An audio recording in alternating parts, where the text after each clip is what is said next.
നമസ്കാരം. തമിഴ്നാട് സർക്കാർ നടത്തിയ നിയമ പോരാട്ടത്തിലെ സുപ്രീം കോടതിയുടെ സുപ്രധാന വിധി വന്നിരിക്കുകയാണ്. തമിഴ്നാടിനെ സംബന്ധിച്ച് വലിയ ആശ്വാസം നൽകുന്ന വിധിയാണ്. ഗവർണറെ സംബന്ധിച്ച് വലിയ തിരിച്ചടി കിട്ടിയ വിധിയുമാണ്.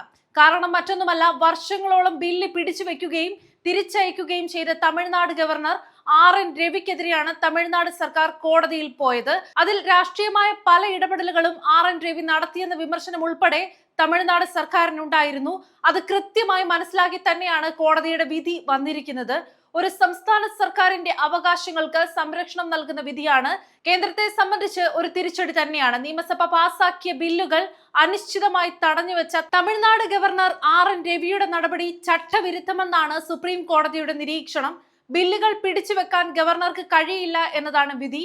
ഒപ്പിടേണ്ട ബില്ലുകൾ നീട്ടിക്കൊണ്ടുപോയതിന്റെ പ്രശ്നങ്ങളും സമയപരിധിയും സുപ്രീം കോടതി നിരീക്ഷിച്ചു. ഭരണഘടന ഗവർണർക്ക് വീറ്റോ അധികാരം നൽകിയിട്ടില്ലെന്നും സുപ്രീം കോടതി ചൂണ്ടിക്കാട്ടി.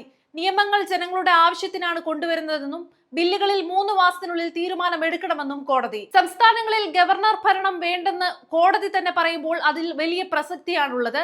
തെരഞ്ഞെടുക്കപ്പെട്ട സർക്കാരിന് കീഴിൽ വേണം ഗവർണർ പ്രവർത്തിക്കേണ്ടതെന്നും കോടതി ഓർമ്മിപ്പിച്ചു. ബിൽ തീരുമാനം നീട്ടാൻ ഗവർണർക്ക് അധികാരമില്ലെന്നും കോടതി വ്യക്തമാക്കി. ഭരണഘടന അനുസരിച്ച് 3 വ്യവസ്ഥകളാണുള്ളത്. ബില്ലിന് അനുമതി നൽകുക, അനുമതി നിഷേധിക്കുക, പ്രസിഡന്റിന്റെ അനുമതിക്കായി വിടുക എന്നിവയാണിത്. എന്നാൽ ബില്ലിൽ തീരുമാനമെടുക്കാതെ വൈകിപ്പിക്കുകയും അതിനുശേഷം പ്രസിഡന്റിന് അയക്കുകയും ചെയ്തത് ഭരണഘടനാ വിരുദ്ധമാണെന്നും കോടതി വ്യക്തമാക്കി. Justice JB Pardiwala, justice R Mahadevan എന്നിവരുടെ ബെഞ്ചിന്റേതാണ് വിധി.